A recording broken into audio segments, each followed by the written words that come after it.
Life of love. Life of love. With Joy Wilson. Hello, dear friends, and welcome to another episode of Life of Love, where we explore all the areas of love in our lives. And today's no exception. We have a wonderful guest here today, Paula Conroy. She's coming here from Australia. She got up really early this morning to meet with us, and I'm just so honored to have her on the show.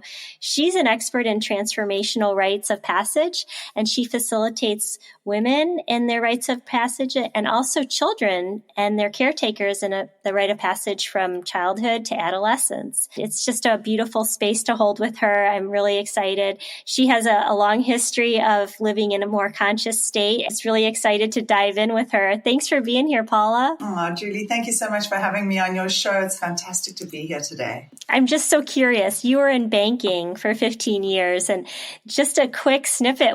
How did you come from conscious leadership in banking to being a rite of passage specialist? I mean, that must have been a little bit of a jump for you. And I just always like to hear like those pivotal moments in people's lives. Oh, totally. It is quite a change, I have to say, moving from, the very hyper corporate, hyper masculine world of banking, which I worked in for 15 years, looking after large multi-jurisdictional teams in a global bank, and, covering a large range of global multinationals, and corporate institutions. I'd say that the transition, the rite of passage from that world and that life and that way of being into what now feels like living the life that I was meant to, a life that is very much attuned to the call of my heart and the service of my heart. And I'd go so far as to say very much aligned to my Dharma. Was not exactly the smoothest process, somewhat messy in its transition, and it came with quite a few stark learnings and interesting discoveries about myself. But I'd say that the main reason for the change came because of this internal experience of agitation within me, that I was not living the life that I was meant to be living. I was misaligned to my values. My number one value is around inner peace. And I was certainly not feeling peaceful on the inside or the outside at all. There was something happening in me, a state of agitation. This is not where you're meant to be, and you're not doing what you're meant to be doing. And there's something else for you. But in order to honor that call, that intuitive call that was presenting in ways such as irritability or impatience or a little bit of disenfranchisement with what I was doing every day, and that manifested then into having quite a few gut health issues, missing my children and not seeing my children enough. And then, everything being super intense during the week when I was at work and then super intense around the children on the weekends. There was just this pretty extreme experience that I was having across these different facets of my life. And I don't like to call it a work-life balance. I like to call it a life balance, because work is inherently a part of life. It's not something we go and do and then we come back to our lives. It's interwoven into everything that we do, especially if the work that we're doing is attuned to our call and our service and our offering and what it is we came here to do on planet Earth. And so for me, that experience of being able to heed that agitation and heed that intuition and heed that call took a lot of challenging dismantling of the momentum that was in my life at that stage. I mean, 15 years in a corporate career, highly skilled at what I did at that stage, to then reach a point where I was willing to, or able to, not even willing yet, but able to start unentangling myself from this identity that I had created over those years, a lot of it unconsciously, because I just found myself in this funnel, so to say, this passage of experience that was my corporate career, which had enormous upsides and benefits. And, I learned so much working in that institution, so much about the way in which global institutions work and how internal treasuries work, how money moves around the world, how large, complex teams in these organizations function. So from that point of view, there was so much that I gained, and yet it got to a stage for me that it wasn't aligned to this next part of my life, this next phase, which is where I am now, which is what I'd call, the mature feminine years of my life. I'm 41 now. So it's this real, what feels like a potent summertime of my life, those earlier years were in the sort of maiden years, the springtime, the up and out, seeking, searching, looking, trying on this, trying on that, testing this, testing that, acquiring things, getting knocked around a bit by life, not yet fully rooted in my own knowing as a woman and as a female leader.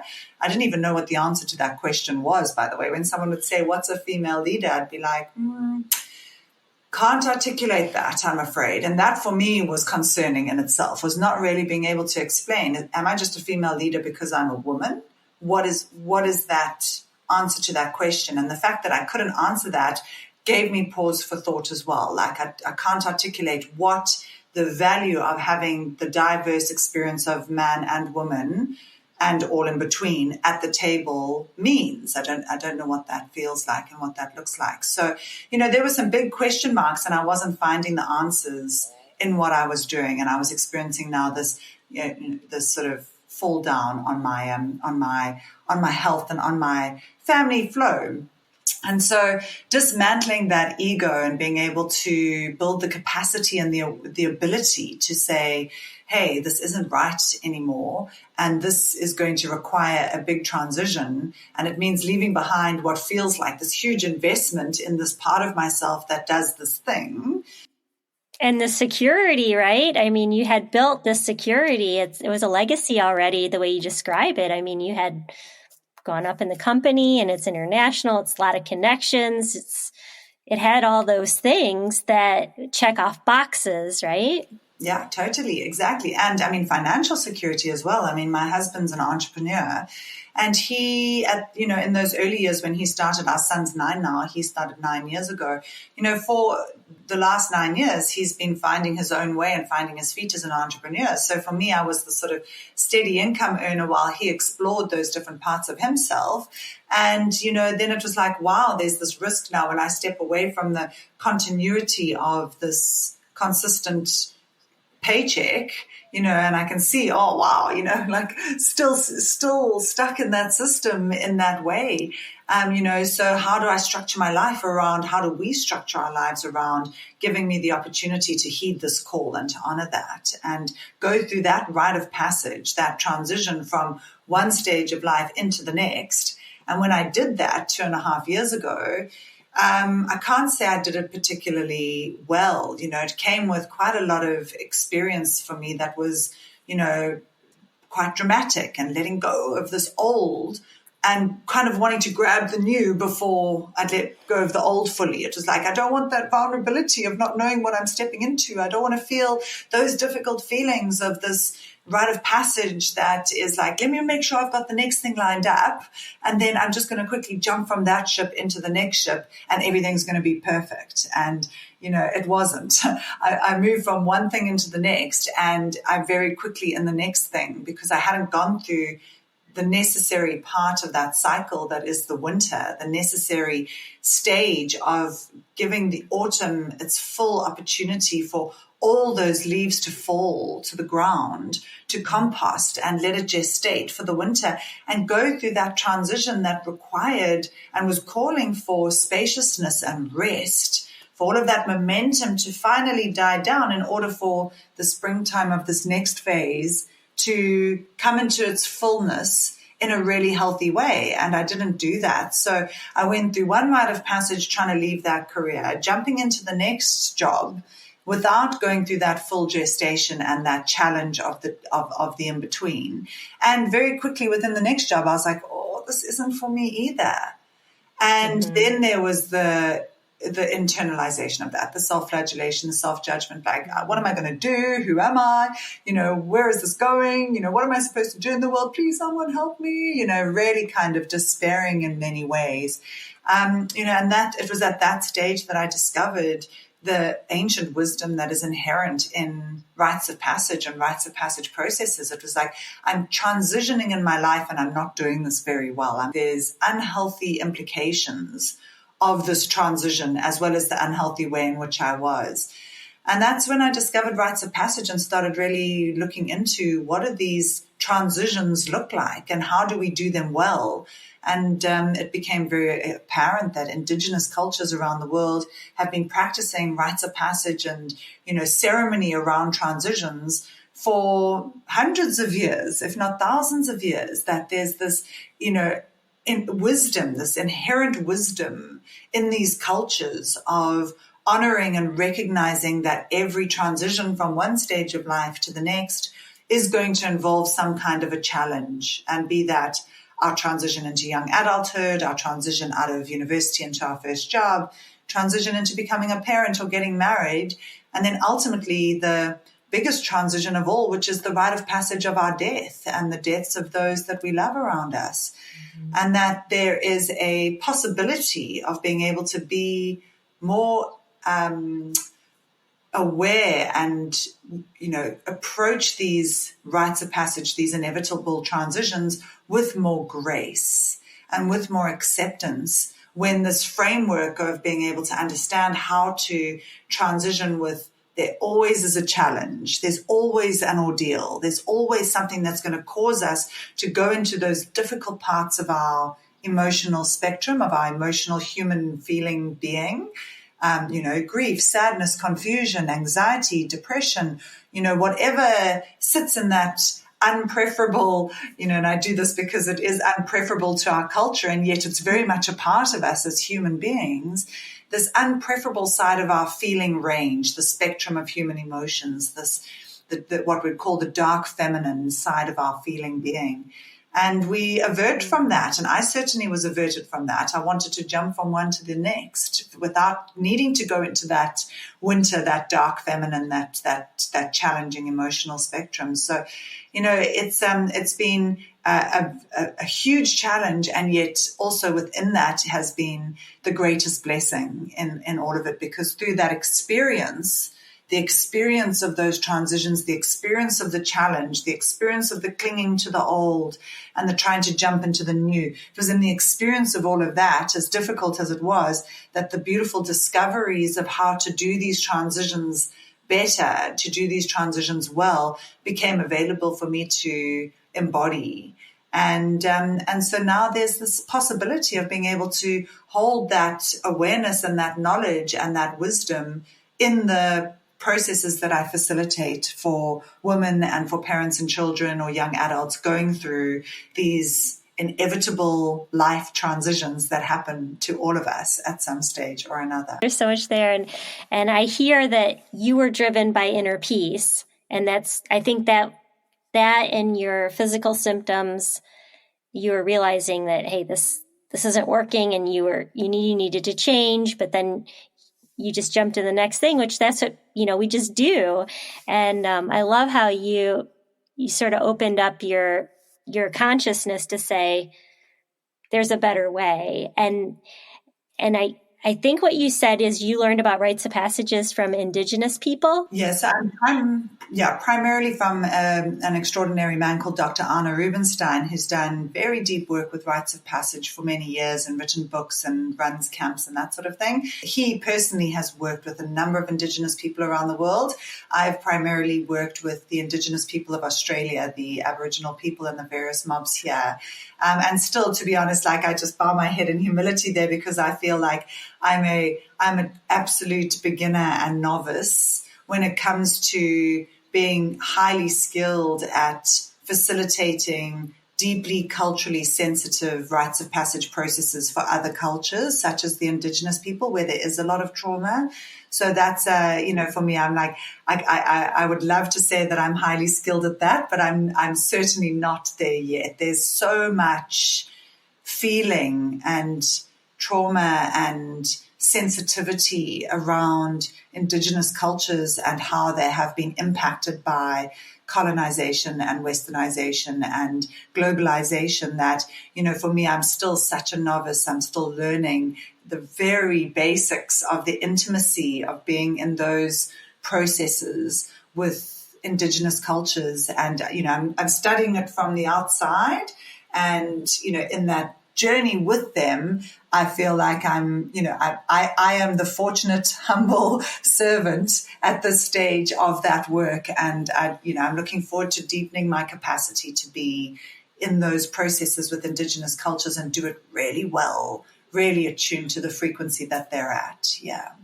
Oh, Paula, I see you as a bridge. Like you're learning from them and you're a bridge to the Western culture because honestly, you don't hear about rites of passages at all. I mean, to me, rites of passages, when I reflect on rites of passages for myself or my children, it's like, oh, they're out of diapers. Oh, I can buy them a tricycle. Oh no, now they're onto a bicycle. And now they're going to school and we have the first day of school pictures and the last day of school pictures. But it's like we don't honor the developmental stages. We just buy that thing. Then they get their car and then they go to college and they get their degree and it's all about getting.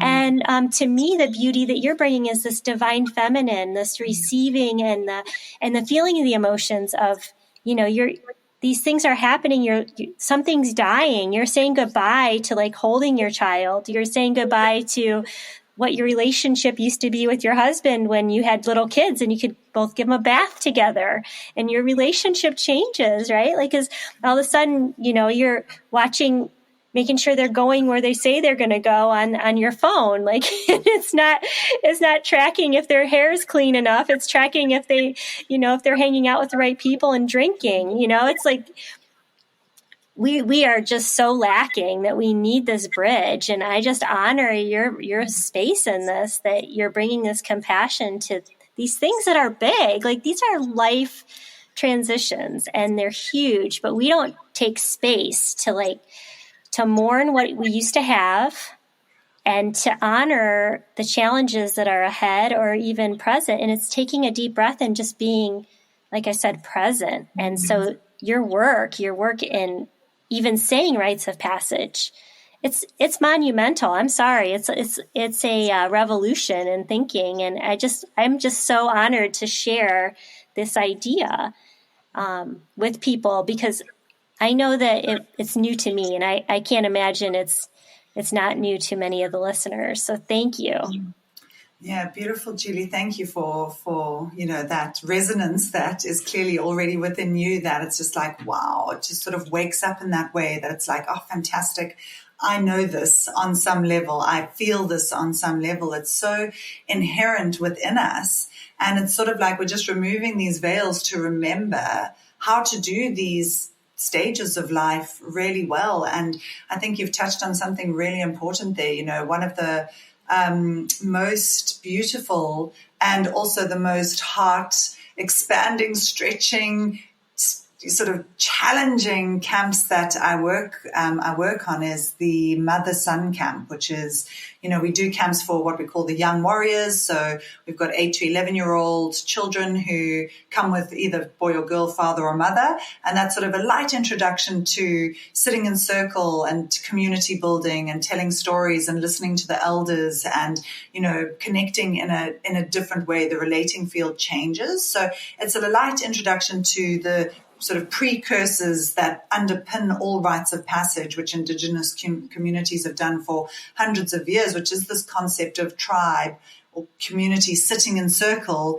and each person in that tribe or community being given the opportunity to speak for themselves, not posturing up to the next person and being like, oh, I'm going to support big boss over there and just give my 10 cents. It's like, no, there is this call to each individual within the community and within the tribe to speak what's on their heart and what's coming through them, for them to make a collective choice about the way in which the community is going to move forward or address an issue or whatever that might be, which is so different, especially for me coming from a corporate where it was like there's a big boss and there's an org chart and there's a hierarchy and there's the underlings and there's the, and it all stems down and all the workers do the thing and then that goes up and then it all comes down again. And it's just this hierarchical structure that is so different to the way in which these Indigenous communities have been operating for hundreds of years, so it's a real step change. I mean, I remember my first experiences a number of years ago of sitting in circles and learning that I could be authentic and I could actually say what was going on for me. And one of the facilitators, there's sort of like a primary facilitator and then two support facilitators. And one of the support facilitators said, when it was her turn, she was sharing, and she was like, oh, it was just so difficult because, she had by mistake pulled out a cord of the laptop when something was playing. And then suddenly there was this big scramble around and they were trying to get the cord back into the laptop, and she was like, and then I just didn't feel like you, the main facilitator, had made enough space for me. And, and the main facilitator was like, oh my gosh, I'm so sorry. Like, is that how you felt? And for me, coming from a corporate background, I was like, these are the space holders. They should take the stuff out the room, like they shouldn't be having this, dialogue in front of everybody. Like for me, it was such a revelation that people could say what was actually going on for them. And here these space holders, these facilitators who, in my view, were meant to hold a certain decorum or, be a certain way or have a certain, only show this side of your personality. That's the appropriate thing to do in this moment. Suddenly the whole dynamic for me shifted and everything kind of shattered. Like, wow, people can actually be authentically themselves in the space of a circle, regardless of what role they have or what kind of perceived hierarchy I had in my mind about what's here. Indigenous cultures all sit in a circle, so everybody is at eye level. There's no head of the table or throne room or anything like that. It's like the elders and the young ones all sit in these circles. So, we introduce that in the Young Warriors camp. So these children are getting familiar with community operating in a certain way. And then the camps kind of morph from there. And this mother-son camp that we have, and I reference it because when it comes to motherhood, my son's only 9.5, so I'm not yet at that stage. Like you were saying, I can still bath him and he still hugs me and he waves at me, goodbye, mom, on the bus, bye, mom, and it's going to get to that stage that he's going to go, bye, mom, and it's just, don't look at me, mom. And what I see happening on these camps when we have these mothers and these 10 to 14-year-old boys on these camps for 3 days, the large pervading experience for the mothers work that we do with the mothers on the camp when we separate the boys and the moms out, which we do periodically to do boys stuff and mom stuff, and then we come back together to do stuff together. That's fun and bonding and connecting, is that there is such an enormous amount of sadness and grief in the moms experiencing their changing boys, that their boys are changing and they're moving from the intimacy of this relationship that they've had, wiping their bums and doing all the things that moms do, feeding them and, being so intimately connected with their little boy who's now changing into a young man. And that there's this unexpressed grief and sadness at the loss of that part of our relationship with our boys that we can't yet transition into, largely speaking, the women that I see, we get into these mother circle, there are so many tears, so much sadness at the loss, and we don't create intentional spaces with that as the objective, like, hey, moms, come together and let's all feel. Let's feel what it feels like together to be a mom losing, in inverted commas, the boy the way he was, so that we can feel those big feelings, honor them, recognize that what I'm feeling in my experience of my changing young man is the same thing that you're experiencing in your feeling. And we can be together, even though our stories are different, our lives are different, we can be from two different cultures, we can be two different races, we can be two different colors, we can be all sorts of difference.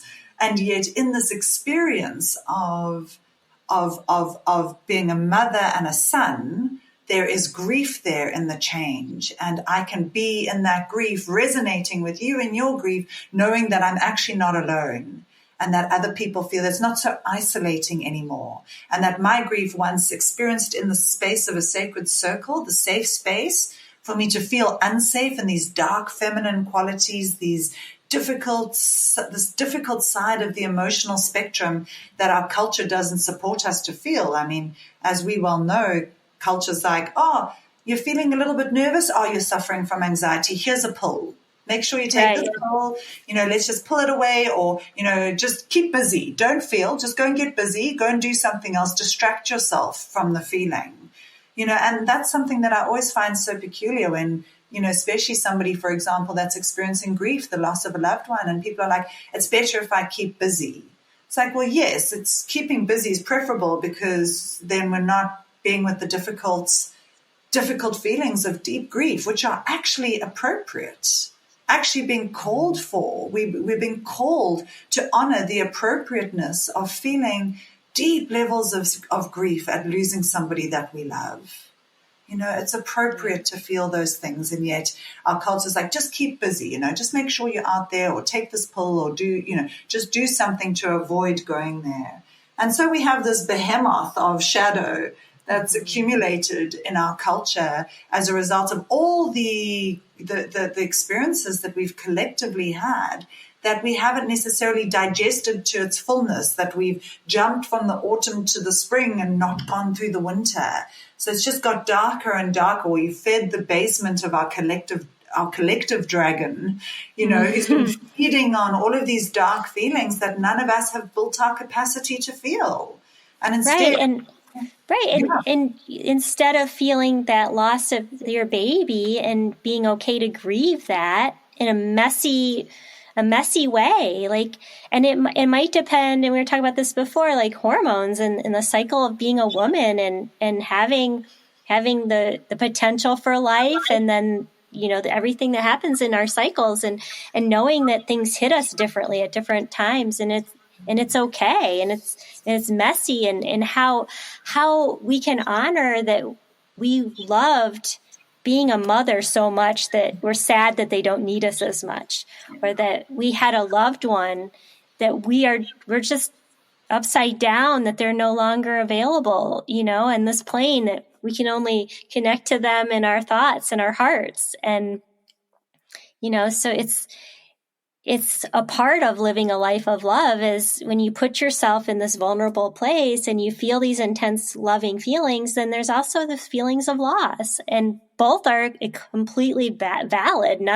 One's not good, one's not bad. They're both part of it all. And that permission to feel that messy loss, to feel you're the void, because that void is opening up for another level of love that you might not even realize. But if you don't acknowledge there's a void, and you just push on and don't clear that space, clear your emotion, clear that energy, like you were talking about before in a pre-interview, it ends up as a disease because you haven't cleared it. You've just Xanaxed it away, or drank it away with some Chardonnay or whatever you like. I mean, we're going through grief in our family, and everyone's doing it a little different way, and there's no judgment. But I can tell you, I got pretty messy, and I looked like, I was PMSing when I unloaded on everybody, and I did. I completely unloaded, and I hope my family listens, because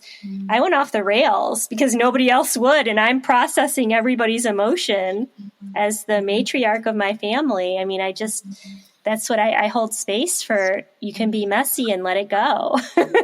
Yeah. And then there's the shame. Like I was ashamed that I threw up my emotions on everybody, but I think it did clear the air. And hearing what you're saying, I'm like, okay, no emotion is unwanted, unneeded. Yeah. It might not be accepted by our culture, but it's all there for a reason. So. Yeah. And, even just in what you've described, and I just deeply honor that, vulnerability and sensitivity of the rite of passage that you and your family are in right now, in the loss of a dear beloved that was intimately connected to all of you. It's such a huge experience, and it's such a travesty that there's shame that you experienced in the wake of feeling your big feelings as a result of an appropriate response to losing something that was so close to your heart. And it's like, so community around us, hasn't necessarily been formed in a way to hold the space for us to go into actually what's an appropriate reaction or response to the loss of a beloved. It's like in the wake of a passing of a beloved, there is a necessary space that we need to cultivate as a culture again and as communities again to deeply hold the space for somebody to completely lose their rag and say the things that they probably more often than not might not articulate it very clearly. They might not be, highly sensitive to other people in that process, but sometimes we just need to let it all out. Once it's out, the contraction, that energy compression that is around the difficult experience has the opportunity to move. Emotion is energy in motion. That's what our emotions are. And us women as feeling beings, and you've touched on that beautifully, is that, we are constantly in motion as women. We have a hormonal experience happening in our bodies every month with the creation of life, the possibility of life, and then the loss of that. We go through another huge hormone surge from 35 when perimenopause begins, which is often not spoken about, push menopause under the carpet, don't talk about it. Huge emotional experience as our extraordinary organic bodies are moving from one stage of life to the next, from being holding the possibility of life, being able to bear life into the world, to then no longer holding that possibility of life. And that can sometimes be a 10 or 15 year process of perimenopause and then full menopause and then, ultimately getting to that stage where all of that shuts down. But for us to live with month in, month out, the cycle in our bodies, and then to go through this protracted experience of menopause and perimenopause, it is such a big emotional part of our feminine nature that, to be able to build our capacity to be with and our awareness to be with these transitions, these rites of passage, gives us the possibility of being able to know how we can healthily digest the emotions that are happening off the back of either our physical experience or off the back of what's happening in our lives, like a life event, the loss of a beloved. And we learn how, as communities, and especially as women working with women and in sacred sisterhood and mother circles and women's circles, being able to cultivate that capacity for us to sit in circle, for you to be able to come in and bring your grief and your sadness and all of the experience that you're having as a result of this loved person in your life no longer being here, to be able to bring that, and for women to understand how to hold deep integral space for you to feel all that you need to feel in that passage that you're in, that transition from where it was with the beloved there. You're in the passage of the discombobulation and the sadness and the grief and the loss before that integration can happen when you come through that next stage of the rite of passage into the new way of being, where the loss has been now integrated into a new way of being. And this is the beauty of how rites of passage works, and that sacredness of circles and women holding space for women, or any circle for that matter, parent, child, adult, elder, younger, whatever it looks like. Whatever that formation or unique constellation looks like, you see it in AA meetings, for example, coming together in a circle is, it's this continuity of the circle. A circle never ends. It's the equality of it, to bring the challenge to the safety of the circle, so that each individual that comes in can bring whatever's happening for them and allow themselves to become unsafe in that feeling, to go into that difficult emotion, and for that to be deeply held by those around them. Yeah. Right. Be seen. I see you. I'm here for you. We're connected. Our energy. I'm caring for you. I know I had 4 friends just stand around me and just say, "How are you?"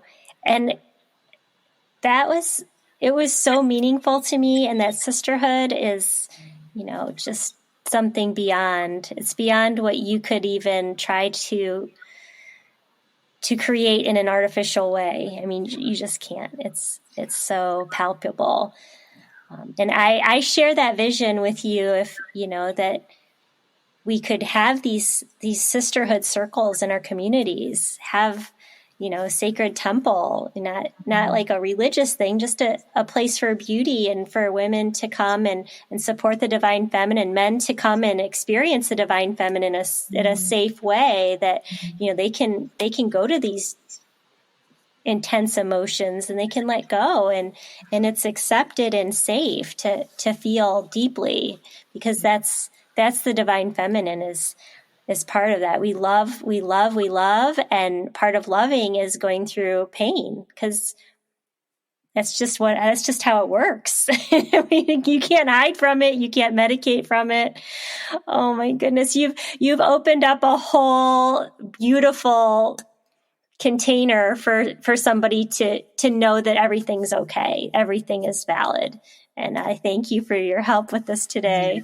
Oh, Julie, it's such a pleasure. It's such an interesting experience for us coming into that awareness and ability for us to recognize our dual existence, where wholeness exists in the in the two sides of the coin, that there is always, in order for us to really experience the joy, there is a requirement for us to know the polar opposite of that, so that the two poles can come together in that unifying field. And so in a way, as a human population, we're kind of missing out a little bit on the possibility of joy being amplified and extended, because we're not necessarily going to the other side of the pendulum swing to create the possibility of that tension between joy and sadness to be created for us to be able to find our center within that. And so, yeah, it's a journey for sure to build our capacity for that pendulum swing to go both ways, instead of just always wanting it to be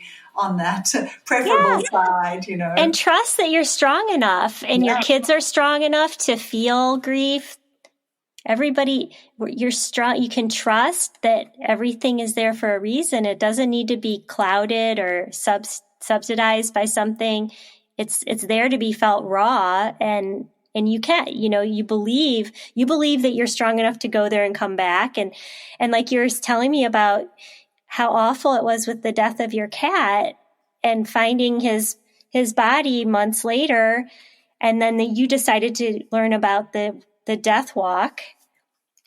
And, you looked into your fear and you said, I'm just going to learn more. I'm going to dive into that. And it takes bravery. It takes bravery to not just say, well, I got through that and, that's over. No, live with it and feel into it. And that's an honorable place to have the trust in yourself that you're strong enough and you're going to make it through. And that's a big message I want my audience to have today, is that trust that you're strong enough to get through it, and that there will be people to help you. You don't have to go through anything alone. You have a community, and just, ask for the community to show up. Ask the angels to show you your people, and then be open to seeing it, because once you look for it, you will find your tribe, your people. And it's a beautiful thing. Believe me, I tried to go alone a lot. And it's so much better to open up to the people around you. And Paula, you're part of my tribe now, because I just feel it. Absolutely, yeah. And, I totally concur with what you're saying there, Julie. Like, once we put that intention out there, that, it's, there's a saying, like, I think Rumi said it, but love yearns for you. What you yearn for yearns for you, like what we're yearning for in all of that is, this sense of community, that sense of belonging, that sense of connection and interconnectedness. Like, all of us are wanting to rediscover and remember ourselves in that web of that cohesive experience of shared humanity that we all are. And, I 100% have verified in my own life, and it sounds to me as though you have as well, that when we put out these sincere intentions that are attuned to those values that are within us, that I want community, I want sacred sisterhood, I want to reimagine the way in which I am in relation to my life and the people around me.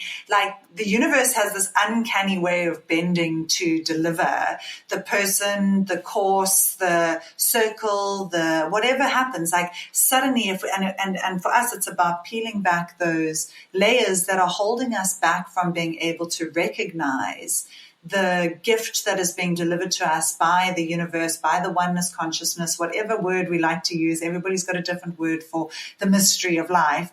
But, for us to be able to build our ability to be clear in our seeing and in our receiving of those gifts, and be able to just take them in and go, I am aware that this has now happened because I've been holding this space in my heart. And every time we kind of click off on that awareness that I'm aware of, I'm aware, it's like somehow the universe resounds like, yes, yes, yes. And then that veil continuously seems to fall away as we respond more and more to the gifts of the universe. So yeah, I wholeheartedly say if there was one thing I could leave the listeners with, it would be put the intentions out there for the life that you want to create, and really hold that intention strong. Write it in your journal, write it on your mirror, share it with your friends, share it with your beloveds. Speak your truth, say it out into the universe. Let that sound and frequency reverberate out, calling in the life that you want to create, instead of perhaps focusing too much on the life that you want to leave or the parts of yourself that you want to leave. It's like really resound in that, that creation of your reality, and then patiently wait for it to fall into your open cupped hands, because the universe hears. It really does. And it's here yearning for you. Yes. Yes. Like you said, don't focus on what is not going well. Focus on what you want to create. And that's the magic. Paula, you just laid it on the line. That's a life of magic. That's a life of love. And thank you. Oh, thank you. It's so wonderful to share this time with you, Julie. And yeah, just really feeling the connection in my heart with you and this experience and what we've shared together. Thank you so much.